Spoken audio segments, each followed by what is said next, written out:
Welcome प्यारे बच्चों, कैसे हैं आप सभी। आशा करता हूं आप सब बहुत अच्छे होंगे और आपकी पढ़ाई लिखाई भी बहुत अच्छे से चल रही होगी। तो इसी क्रम में आगे बढ़ते हुए कल हमने और आपने अग्रपद के लोप के अंतर्गत कुछ निम्नलिखित नियमों का अध्ययन किया था। तत्पश्चात कुछ और महत्वपूर्ण नियम अभी बचे हैं, आज हम उनका अवलोकन करेंगे। तो ज़्यादा देरी ना करते हुए पेन कॉपी हाथ में पकड़ के और बैठ जाइए। Welcome to your English session. Let's start your English language. देखिए प्यारे बच्चों, कल हमने नियम नंबर 5 रूल नंबर 5 पे छोड़ा था। आज चलेंगे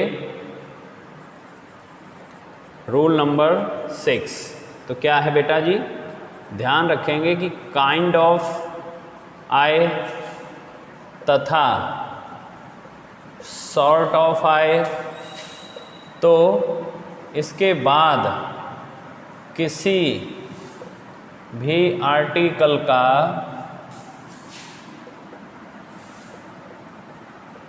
यूज़ नहीं करते हैं।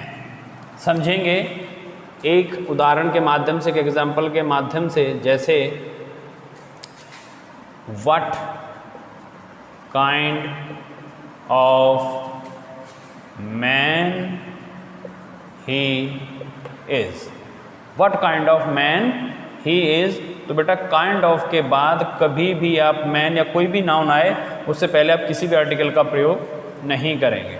एक और देखिए इसी माध्यम से, आई do not dote on this kind of a less. यहीं पे वीडियो पॉज करिए, बताइए इसमें क्या गलती है। गौर करिए, पढ़ के बताइए कि इसमें क्या गलती है।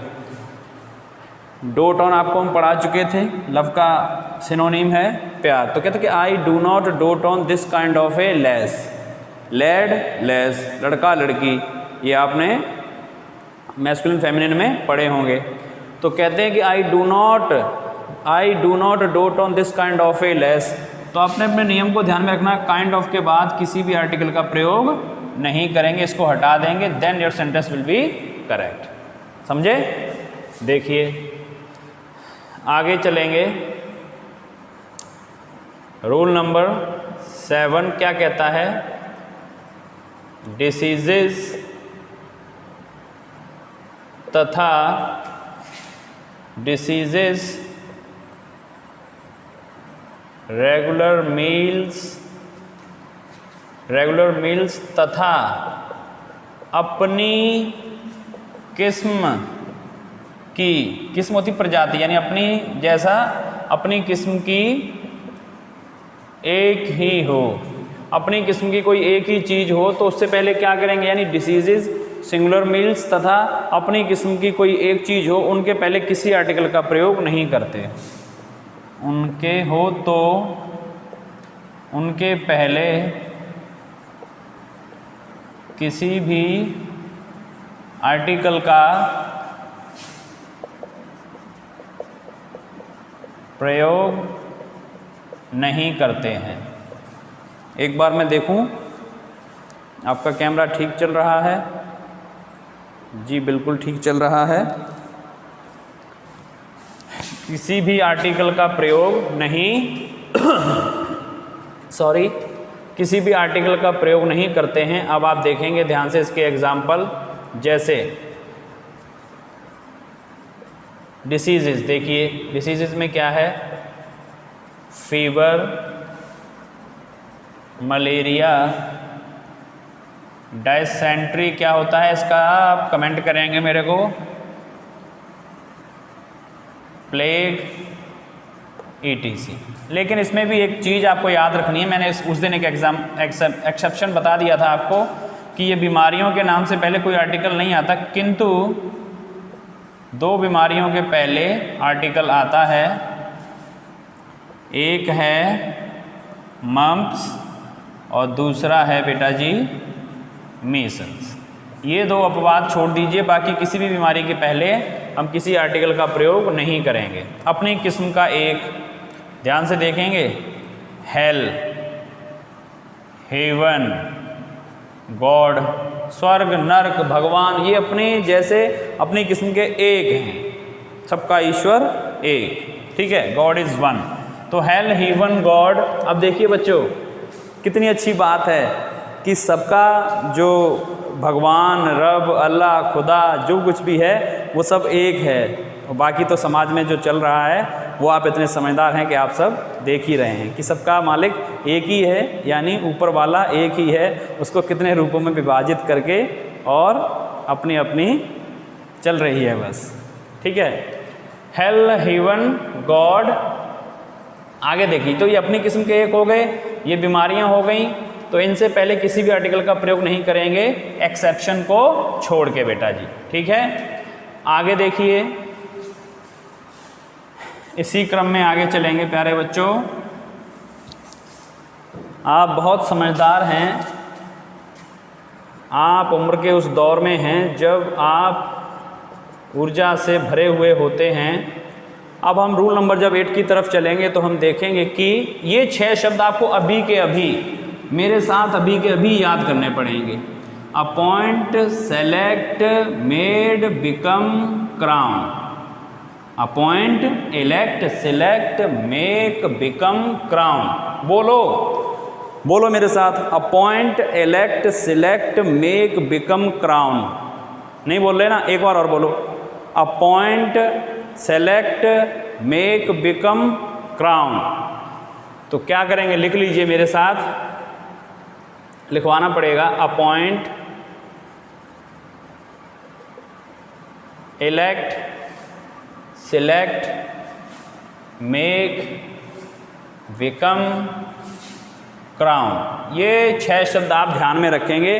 Appoint, elect, select, make, become, crown के बाद आने वाले नाउन के बाद आने वाले नाउन जो क्या करते हैं, जो आने वाले नाउन जो कॉम्प्लीमेंट का कार्य करते हैं, जो कॉम्प्लीमेंट का कार्य करते हैं, उनसे पहले आर्टिकल का यूज़ नहीं करते हैं। आर्टिकल का यूज़ उनके साथ नहीं करते हैं, ठीक है। अब आप देखेंगे एग्जाम्पल के तौर पर दे मेड। अब इसके सामने कोई भी आप एक ऑब्जेक्ट लगा दीजिए, जैसे they made him emperor, they made him emperor. अब देखना मेड वर्ड आया, मेड वर्ड के पश्चात आने वाला नाउन, अब हिम तो प्रोनाउन होता है, आप जानते हैं कौन सा प्रोनाउन होता है, मैं आपसे पूछ लूँ, हिम क्या है, तो थर्ड पर्सन है, सिंगुलर नंबर है, मैस्कुलिन जेंडर है, और केस कौन सा है, तो ही, हिज, हिम, ऑब्जेक्टिव केस है, तो ये तो प्रोनाउन है। एम्परर क्या है, नाउन है। तो कह रहे हैं कि appoint, elect, select, make, become, crown के पश्चात आने वाला नाउन कॉम्प्लीमेंट का कार्य करे तो उससे पहले किसी आर्टिकल का प्रयोग नहीं करते। एक बार और बोल दो, appoint, elect, select, make, become, crown, कभी भूलना नहीं। दे मेड हिम एम्परर, तो ये अपने आप में बिल्कुल सही है। अब यहाँ पे क्या कर देते, they made him an emperor, they made him an emperor, तो हमें कहीं ना कहीं ये लगता है कि एम्परर उससे पहले एन आया तो बिल्कुल सही है, लेकिन इंग्लिश क्या करती है, कंसेप्ट पे चलती है। तो इसके कंसेप्ट हमें समझना है कि मेक आ गया शब्द, appoint, elect, select, make, become, crown के पश्चात आने वाला नाउन कॉम्प्लीमेंट का कार्य करे तो उससे पहले किसी भी आर्टिकल का प्रयोग नहीं करते हैं, समझ गए। तो दे मेड हिम एम्परर, दूसरा सेंटेंस भी लिखिए, दे मेड हिम एम्परर। अब आप बताइए दूसरा सेंटेंस क्या लिखेंगे, जैसे he was crowned king, appoint, elect, select, make, become, crown, crown शब्द आ गया, ठीक है, राजा बना दिया, तो ही वाज क्राउन्ड किंग, उसे राजा बनाया, तो किंग नाउन है, क्राउन शब्द आया है। अब हम यहाँ पे ए भी लगा सकते थे और हमें भूल लगती कि ए यहाँ पे बिल्कुल सही है, किंतु यहाँ पे कुछ नहीं आएगा, तो ही वाज क्राउन्ड किंग अपने आप में बिल्कुल सही है, ठीक है। अब देखो राजा आ गए, सम्राट आ गए, अरे तो हम कहाँ पीछे रह जाएंगे भाई, टीचर भी तो आना चाहिए। तो they made me a teacher. बताइए सही है? सही है ना? अरे तो हाँ ना, कुछ तो बोला करो, कमेंट बॉक्स खाली पड़ा रहता है बिल्कुल। तो क्या है ये दे मेड शब्द आया, आर्टिकल कैसे लगाया आपने? How dare you to put article before teacher, because teacher is noun, और जो नाउन कॉम्प्लीमेंट का काम करे उस नाउन से पहले हम आर्टिकल का प्रयोग नहीं करेंगे, क्योंकि अगर मेड शब्द आ जाए, appointed left select make become crown आने के पश्चात जो भी नाउन आए और वो कॉम्प्लीमेंट का कार्य करे, तो हम क्या करेंगे? किसी भी आर्टिकल का प्रयोग नहीं करेंगे। ठीक, तो यहाँ पे ए नहीं आएगा, then your sentence will be correct. ठीक, आगे चलेंगे प्यारे बच्चों। छोटा सा नियम और ध्यान में रखेंगे, किसी भी खेल के नाम के पहले आर्टिकल का यूज नहीं करेंगे।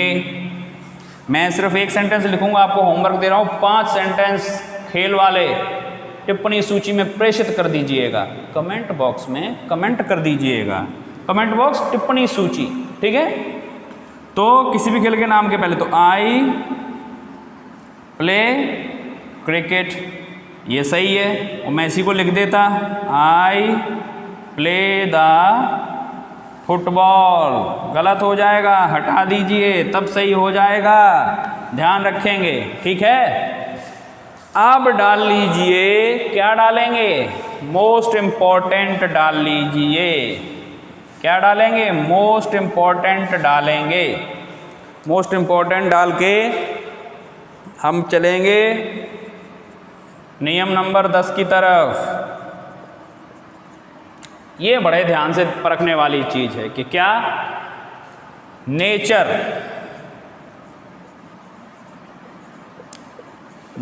का प्रयोग यदि प्रकृति के अर्थ में हो तो किसी भी आर्टिकल का यूज नहीं करेंगे। समझ गए? किसी भी आर्टिकल का यूज नहीं करेंगे। इससे पहले कि मैं आपको ये नियम लिखवाऊं अच्छे से, मैं आगे बढ़ूं, उससे पहले एक शंका है, उसको दूर करिए।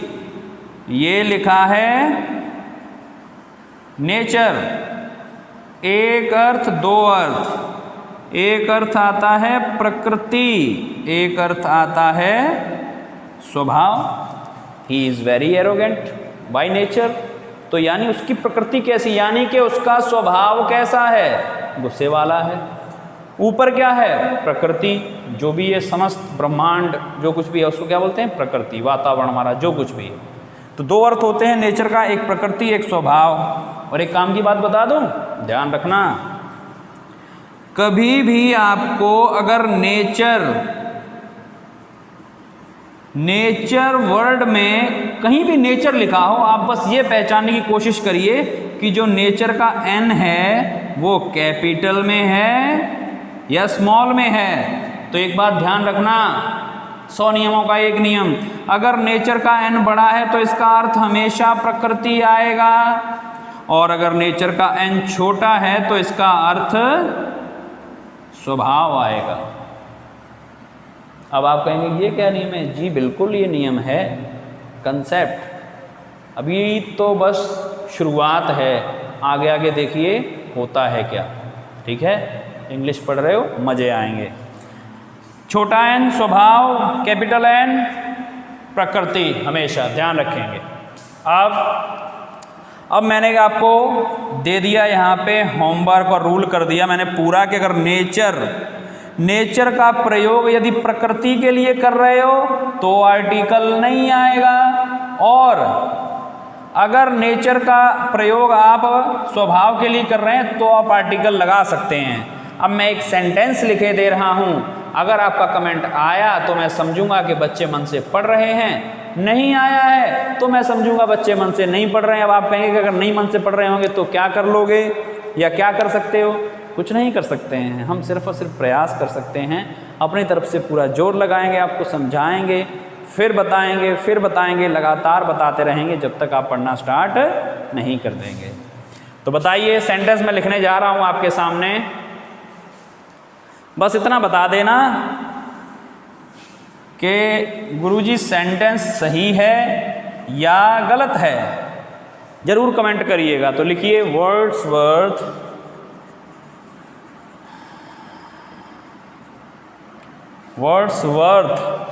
जानते, विलियम वर्ड्सवर्थ इंग्लिश साहित्य के बहुत ही, अंग्रेजी साहित्य के बहुत विद्वान हुए हैं ये, ठीक है। तो Wordsworth was a poet of nature, ये रहा आपका गृह कार्य, होमवर्क, ठीक है।